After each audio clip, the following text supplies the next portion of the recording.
Mga kababayan, mga katambay, kamusta po? Si Kamanong po. Nagbabalik naman po muli para po magkomento po sa inyo dito po sa Tambayan Makabayan. Magandang umaga po muna sa inyo, tanghali, hapon, gabi at madaling araw po sa ating lahat. Sana po nasa maayos po tayong kalagayan, mga kababayan. Umpisa na po natin, magkomentuhan na po tayo. Ito po, komentuhan po natin mga tambay. Ito pong pahayag na naman ng Pangulo na lilinisin daw po niya. Talagang lilinisin niya ang gobyerno, lalong-lalo po sa korupsyon na tinatawag niya pang burokrasya, mga tambay. Burokrasya daw po ang tawag niya at lilinisin niya raw po ang korupsyon sa bansa. Paano malilinis ang korupsyon sa bansa? Unang-una, pamilya mo ang nasasangkot umano sa korupsyon. Magmula sa iyo, asawa mo, anak mo, kamag-anak mo ang nasasangkot umano sa korupsyon. Paano ka maglilinis? Bakuran mo ang una mong lilinisin. Hindi po ba? Unbelievable. Pangalanan mo muna kasi. Hirap na hirap mo ang pangalanan ang mga magnanakaw, ang nangungurap, ang nangungumisyon, lalong-lalo pagkakaalyado mo. Pero pagdating sa pamilya Duterte, ay napakabilis. Napakabilis yung umaksyon. Walang due process na ipatatapo na at naipapakulong na agad umano. Grabe po ito. Ito po, pakinggan po natin ang Pangulo. Determinado si Pangulong Ferdinand Marcos Jr. na linisin ang burokrasya ng pamahalaan sa gitna ng isyu ng korupsyon sa flood control projects. Ito ang inihayag ng Pangulo sa awarding ceremony ng 2025 Metrobank Foundation Outstanding Filipinos sa Malacanang kahapon. Kinilala ng Pangulo ang matinding hamon na kinakaharap ng bansa na nagdulot ng duda sa tiwala sa mga institusyon ng gobyerno. Ayon kay PBBM, hindi ito magiging madali pero hindi anya patitinag ang kanyang administrasyon na linisin ang hanay ng pamahalaan. Patuloy tayo sa paglilinis ng hanay ng pamahalaan upang matiyak na ang bawat opisyal, bawat lingkod bayan ay karapat-dapat sa tiwalang ibinibigay nila sa kanila ng taong bayan. Hindi madali ang laban na ito. Marami pa tayong haharapin. Marami pa tayong pagdadaanan. It will be hard and sometimes it will be painful. But it will be worth it because we are fighting for what we are fighting for is a country that our children will inherit, that a nation that they can be proud of, that they can be proud to say, I am Filipino. Nakita niyo mga tambay? Magiging proud ka ba maging Pilipino? Pagka ganyan ang Pangulo, meron ng bansa. Paano mo lilinisin ang korupsyon sa gobyerno? Kayo ang nasasangkot. Kayo ang lumalabas sa mga investigasyon. Kaya nga natigil lang Senate Blue Ribbon Committee kasi papunta na sa palasyo yung delivery ng mali-malitang pera umano. Hindi po ba? Pinatutunayan po yan ni Master Sergeant Gutesa. Kaya nga po biglang nawala si Gutesa, di ba? At sinisiraan na po ang kredibilidad ni Gutesa. Hindi po ba? Kaya paano ka maglilinis ng korupsyon? Katulad niyan, lumalabas ang mga issue.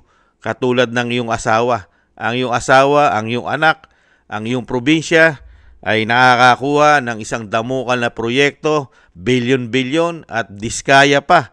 Diskaya pa ang contractors ayon sa iyong neighbor na dating gobernador at dating mayor na si Chavit Singson. Paano mo lilinisin? At paano ka magpapangalan? Hanggang ngayon nga, hindi mo napapangalanan ang mga congressman, mga senador, napakaraming mga congressman, representative, party list, lalo-lalo nga ang pisan mo.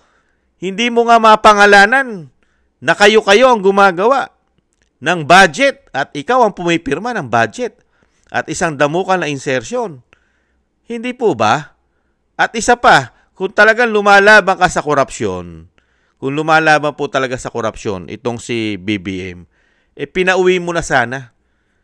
Pinauwi mo na sana si Saldico at maraming ikakanta si Saldico. Hindi po ba? Bakit hanggang ngayon nananatili na buhay hari si Saldico? Napakasarap ng buhay sa ibang bansa. Samantalang, pagka makakaalyado at makakasira sa iyong administrasyon, nagsasabi ng katotohanan, napakabilis aksyonan. Hindi po ba? Isang damukal na ibinibigay na issue. May mga ethics complaint pa. May mga issue pa na ipinapile sa ombudsman. Hindi po ba? Dinadala agad sa ombudsman ang issue at kailangan imbestigahan. Lalong-lalo ang pamilya Duterte. Kung si Tebes nga, ginastosan ng pamahalaan, isang congressman, hindi po ba?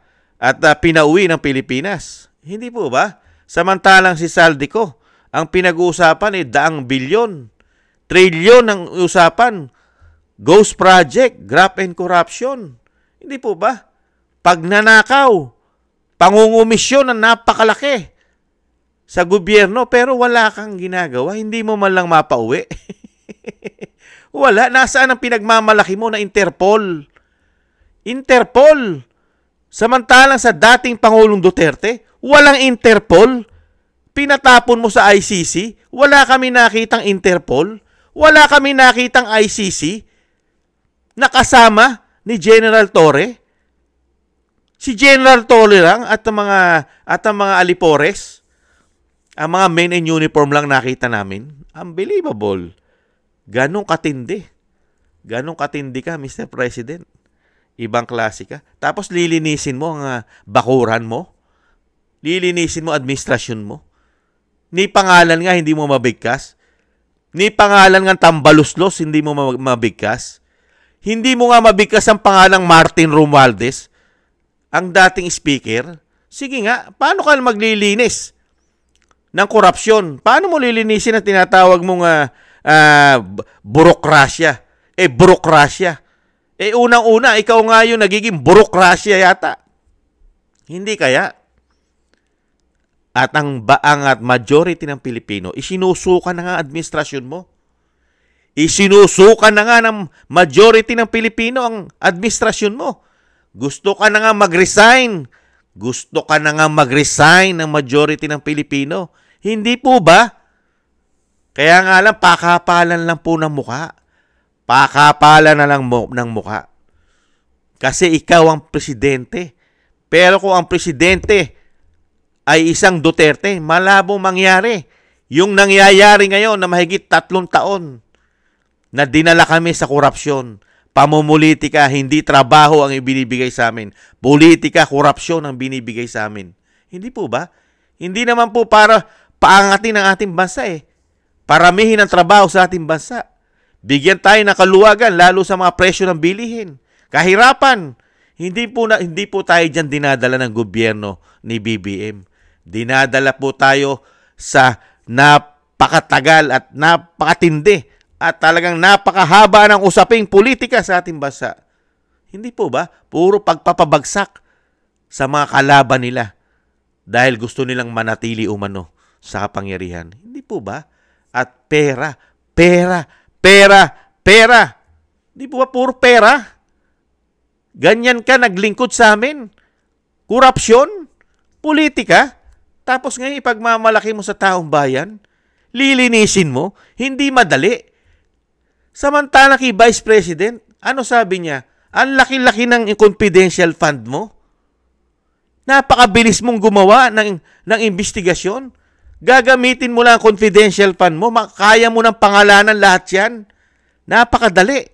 Kaya nga lang napakahirap sa'yo at napakatagal ng investigasyon mo. At napakatagal mo magpangalan ng tunay na magnanakaw sa bansang Pilipinas na mga politikong mga demonyo na sa korupsyon umano.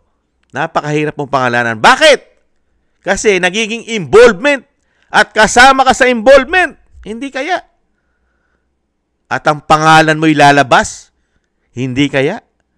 At pati ang asawa mo ay lumalabas din yata ang pangalan. At pati ang anak mo ay mukhang masasangkot din yata sa malawakang korupsyon dahil nakakahawak ng bilyong-bilyong pondo galing sa taong bayan. Paano ka maglilinis ng korupsyon? Sige nga, hindi mo nga pwedeng pangalanan. Hirap na hirap mong pangalanan ang mga ulo at ang mga utak kasi madadamay ka, madadawit ang pangalan mo pagka nagturo ka. Hindi kaya? Pagka idiniin mo ang mga congressman, lalo-lalo ang dating speaker. Hindi po ba? Hindi naman po tangat bobo ang mga Pilipino. Di po ba? Ang pagbabalangkas at paggawa ng budget. Di po ba? Sino po? Sino po ang commander-in-chief nila sa House of Representatives? Hindi po ba ang speaker ang commander-in-chief nila ron? Sasabihin mo, malinis? Malinis ang ginawa nyo ng 19 Congress? 2023, 2024, 2025? Hanggang ngayon, wala. Wala! Nasaan ang ICI? Wala kaming napapanood at nakikitang investigasyon. Closed door! Ang investigasyon ay sarado ang pinto. Hindi na ibo-broadcast. Grabe! Di po ba, mga kabayan? Nakita niyo po ang pagtatakip? Saan lang po nila binobroadcast ang investigasyon? Saan po? Sa mga Duterte. Di ba ngayon, binobroadcast nila araw-araw sa media si Senator Bongo, Plander, si Chavit, si Representative Kiko Barsaga, si Vice President Sara Duterte. Araw-araw po yan nakabroadcast sa mainstream media. Pero yung corruption po ng 19 Congress, nandun po sa loob ng ICI. Sarado ang investigasyon. Hindi po ba? Pagdating po sa mga politiko, mga congressman, senador, pati ang First Lady nasasangkot din umano. Pati siya, kailangan sa ICI imbestigahan. Pero, pagdating sa mga Duterte, kailangan po sa ombudsman ang investigasyon. Hindi po ba napaka-bias? Grabe, no? Unbelievable. Wala nang maniniwala sa inyo na mga Pilipino. Maniniwala na lang sa inyo, mga nakikinabang. Kaya dito po sa ginagawa po ng pamahalaan, mga kabayan, lahat na lang po ng nakikinabang umano ang napapaniwala nito. Dahil lahat po kasi ay may issue po ng kaperahan. Pati nga po ang men in uniform, pati ang AFP, nagkaka-issue po ng bilyon-bilyon na proyekto daw po na ghost project din sa kanila. May katotohanan po ba yan? Kaya sila'y nananahimik? At lagi silang priority ng pamahalaan? Hindi kaya? Nagtatanong lang si Kamanong. Yan po mga tamay, nagmamagaling na naman po si BBM.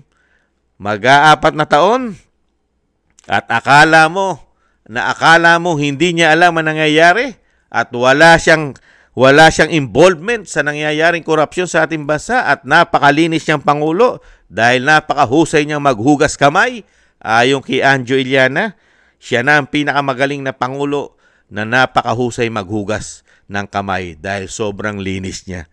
Unbelievable, mga kababayan. Tapos ngayon, ipamumukha mo sa mga Pilipino na ang Pilipinas, pagagandahin mo at lilinisin mo ang korupsyon, ang burokrasya. Unang-una, nung pumasok kayo, nung bumalik kayo sa kapangyarihan, doon na bumalik at lumala ang burokrasya sa aming bansa, sa ating bansa. Grabe ang naging burokrasya. Samantala kay dating Pangulong Duterte na pinalitan mo, umaayos na ang bansang Pilipinas. At kinikilala na ang ating bansa sa buong mundo. Nalilinis na ang korupsyon, pati ang pulburon, ang mga pulburon lord, di po ba? Pati makakaliwang grupo, di po ba? At mga terorista, di po ba? Unti-unti na pong nalilinis nung panahon ni dating Pangulong Duterte. Pero nung bumalik ka, lalong lumala ang tinatawag mong burokrasya. Hindi po ba?